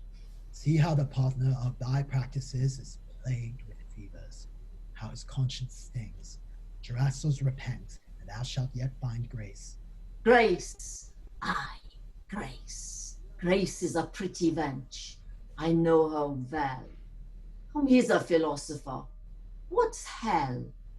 Tell me how many drops of blood there is in the sea, whose thou diest, non placet tibi domine. There is no grace for me. Come away to hell. Base necromancer, hast thou by thy spells and exorcising charms enchanted him, enchanted Vandermast to be thus mad? But use your art and do your worst to me. Great Emperor, I claim the law of arms. If no one come to patronage her case, then let her die. Come, boy, to blows, this strife shall soon have end. If thou be he, then villain, save thy head. Cease, men-at-arms. From words I fall to deeds. Revenging heavens, join you to my art. Stay.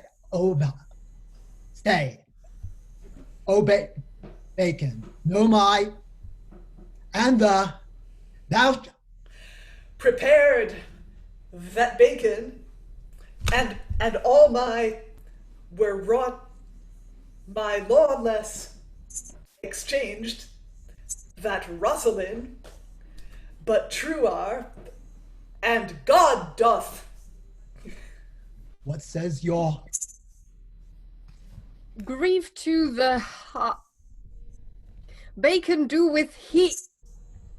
I loath to see he. Why, then he go. Oh, Bacon, save my. Why then a goose? Ha, Bacon, save my. Dost thou repent? Aye, from my soul, grave. Rise up, I free thee, and mighty Emperor. Whate'er it be, Bacon shall. You will accept him, and since Sir John of Bordeaux, deserve thy loyal subject. John, to make Rossaclere, Renards, I leave, stay, come this way. Rocks. And thus, sadly, that's all we have. There's so much suggested there. So we've got the trumpets sounding for the fight. We have Bacon coming on.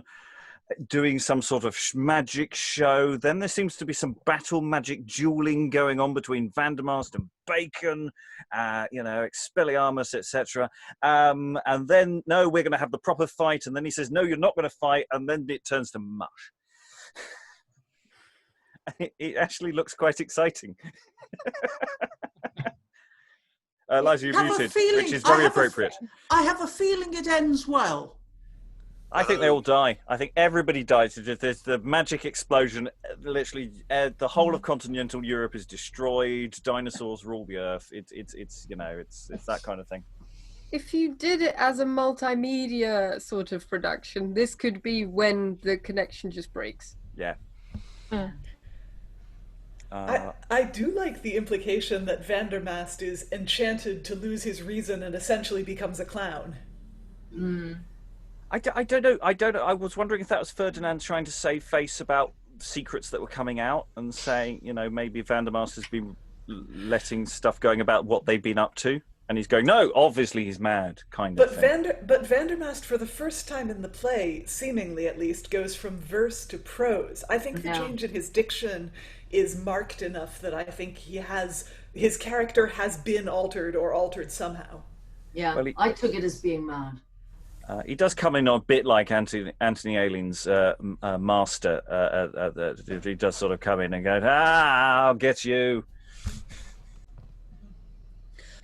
He does seem to have lost it a bit. He's probably a bit mucky as well. But he says, give me Perce, Friar Bacon's man. And he and I with 2 citterns, a bandle, 2 trenchers and a quart pot. I mean, he is now associating himself. I think you're right about the clown thing. He's now associating himself with Perce. Perce, if you must. Yeah, I mean, there's so many questions. We can make all sorts of decisions with the data available. You're right. I think it is heading to a conclusion of the wrong and baddie person yields, and John gets reinstated, and Bacon goes right. God knows what Bacon does. He probably just goes, I'm off. Well, he's due in Frankfurt. He's got to give a lecture. Yeah, so that's cool. So, despite its absence of ending, it's a very different play, but it's also doing similar things, but it's much darker. It's got lots of magic and stuff. It doesn't have a giant talking head. Disappointing. Always hoping for a giant head. So, general thoughts. We're very much into extra time and final thoughts from the room. Who wants to leap in first? Alan looks like he's going for it. Yeah, I was just wondering, I think Dan mentioned that this had an intermediate publication as a chapbook rather than play script. And I wonder whether there's any material in there that could be used to fill out this latter bit where it does all turn to rats. The answer is yes. So from what I've read about the chapbook, there are certain items. Well, the chapbook came after, at least it was published after. This was from the early 1590s, but apparently from what I've seen, or from what I've read others say, there's information in the chapbook that can be used to fill in there. Excellent. So, I mean, there is sort of an extended Bacon universe here that we could draw on, and you can almost do an entire season of work on Bacon based on all the materials that we've got, because there's source materials as well, and there's all sorts of stuff that we could play around with. Who else would like to jump in for a final overview of just specifically, I think, this play rather than the 2? Thoughts about staging? What do you want to do with it? Ruth? Well, this isn't a general overview, but I just want to go back to how much I like Perce. I think he's really, really good. And I would have said this yesterday, but that scene where he's talking about the noun substantive and so on, the kind of the thing about leather that's coming through in it is fascinating to me. The tongue made of a painter's apron, the cobbler thing, which is working with leather. And then you think about books being bound in leather and bottles of wine being leather bottles. And I think there's a whole play there going on around the idea of leather and the different uses that it can be put to, and how it's something that's associated with high culture and low culture. I think it's just fascinating. I think Perce is that's a very clever scene.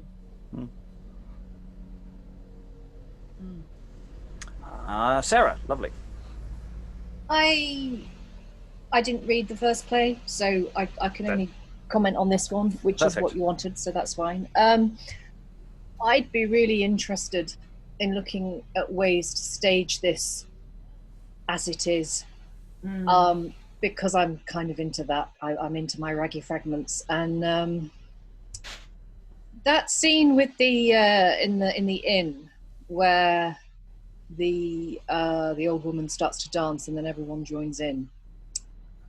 I found that really interesting. It reminded me a lot, although obviously the fairy tale comes a lot later, but it reminded me a lot of the Red Shoes, where, you know, I'm sure everyone knows that story, but, you know, the devil gives the girl the pair of demonic shoes and she can't stop dancing.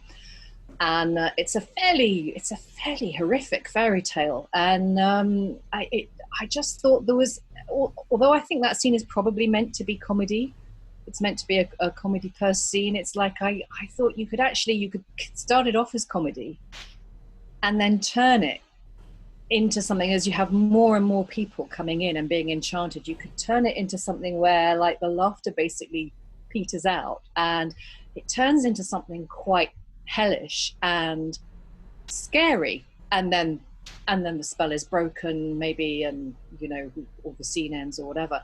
And if you did do that, there is then the opportunity to do something similar at the end, because, you know, Bacon's last lines are, "Cease, men-at-arms, from words, I fall to deeds, revenging heavens, join you to my art." And then you have all these lovely kind of stray fragments of speech, which, again, if you, off the back of heavens, join you to my art, you could actually stage that as something kind of, some massive demon rises up there, or some massive hellmouth opens, and everybody just gets consumed by flames.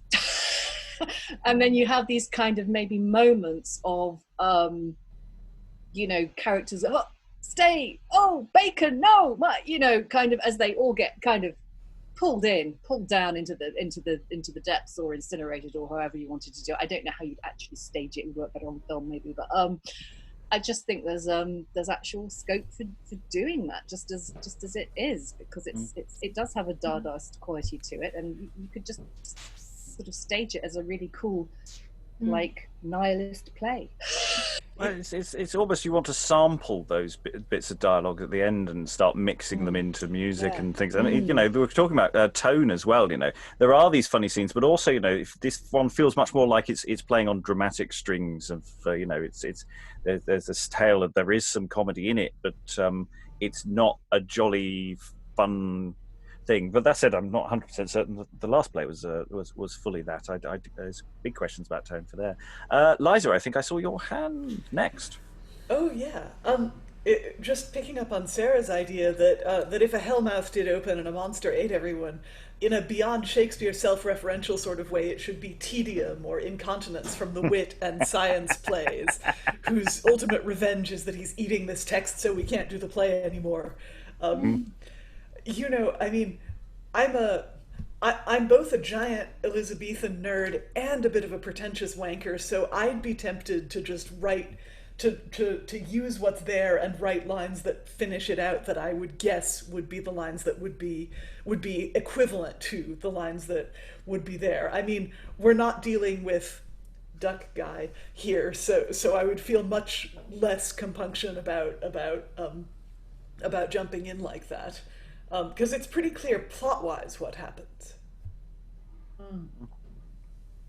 Okay, Tamara, final thoughts. My instinct was to say, I'm not sure it is that clear what happens plot-wise.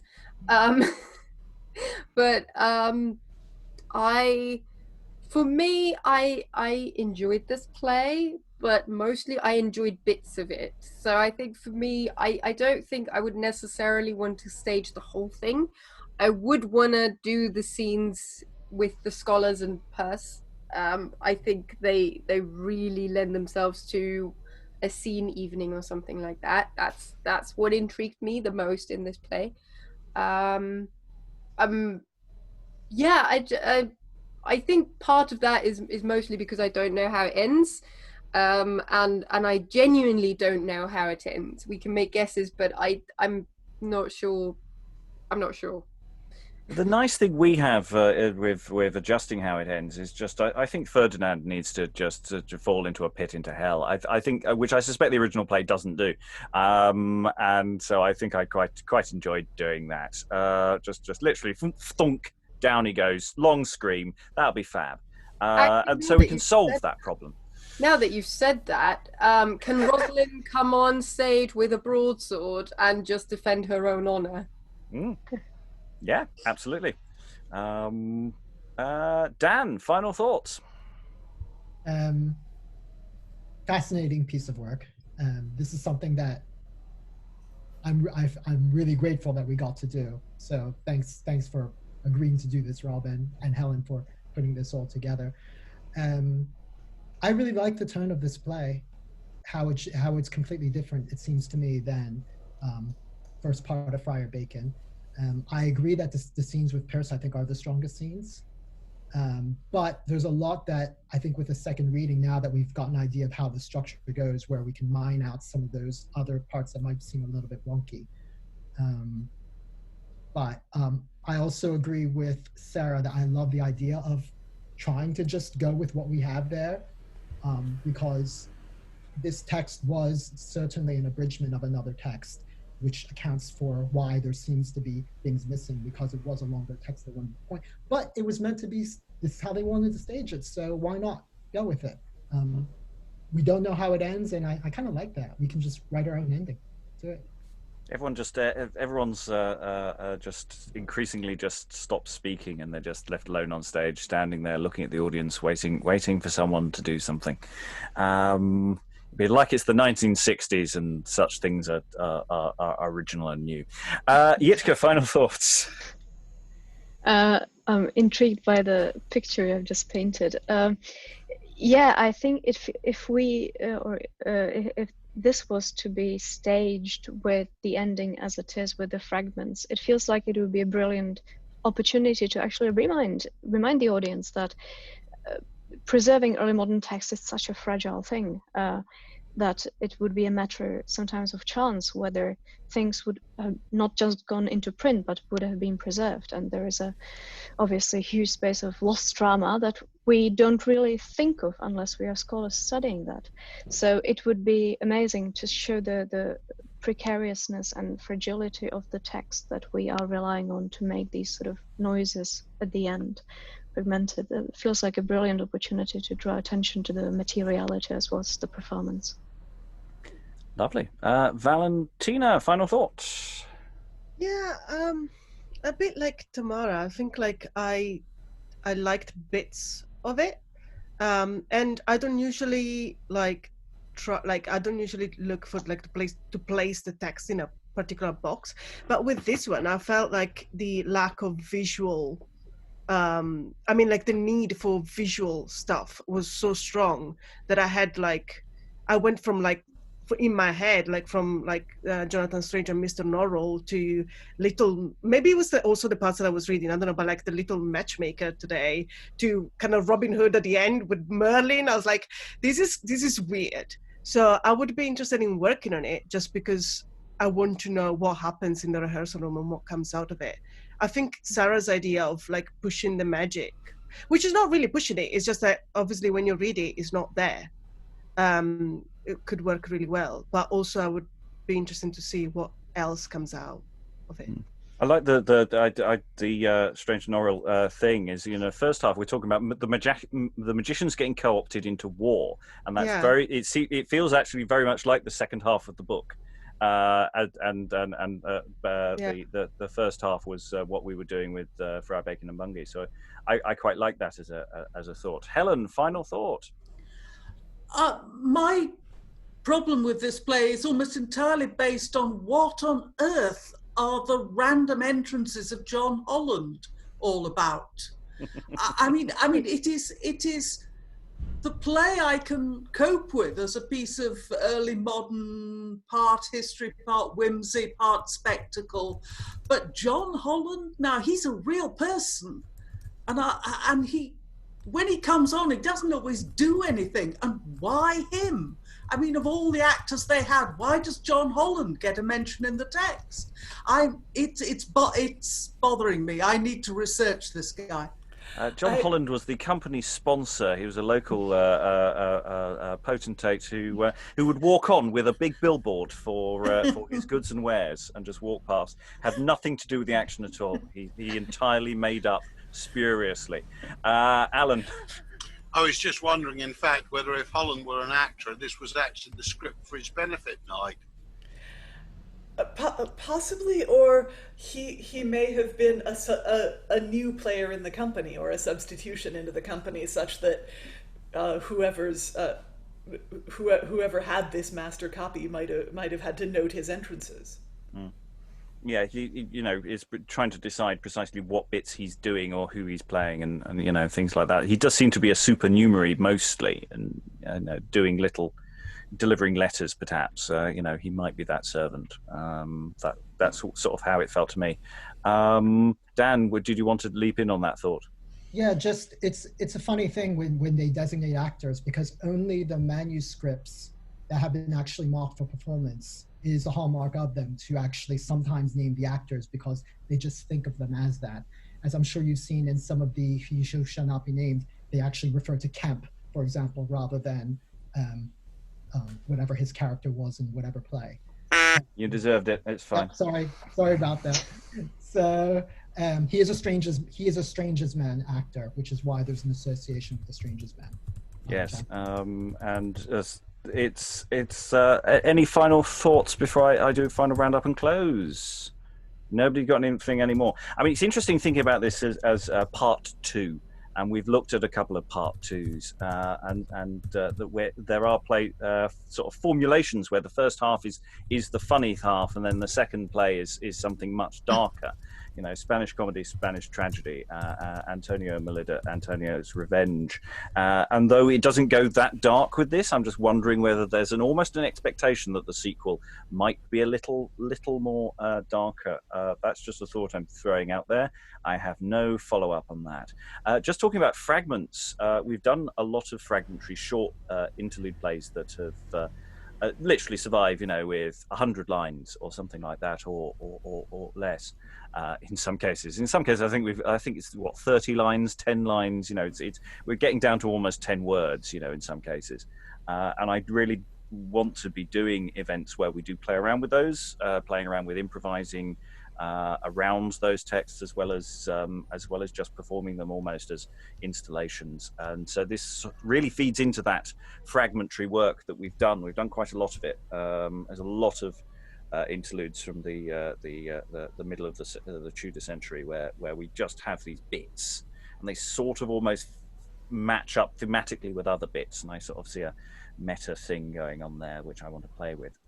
So yeah, I mean, all those ideas about how to deal with the text is really nice. I like the idea of also improvising some of the scenes that are hinted at. If you say, well, there's a Perce scene with the jailer, well, once the clown's bedded in, I quite like to give them rein to see what happens, even if it's just to wander on and wander off again and stuff. There's so much potential sometimes with a text that isn't perfect, because it lets our imaginations run riot. I'd like to thank everyone for this week. It has been we've packed a lot in. We've packed a lot into this week, and we've been a little tight for time. So I feel sorry for keep pushing forward. But I'd like to thank everyone once again for reading, and goodbye. Bye. Bye.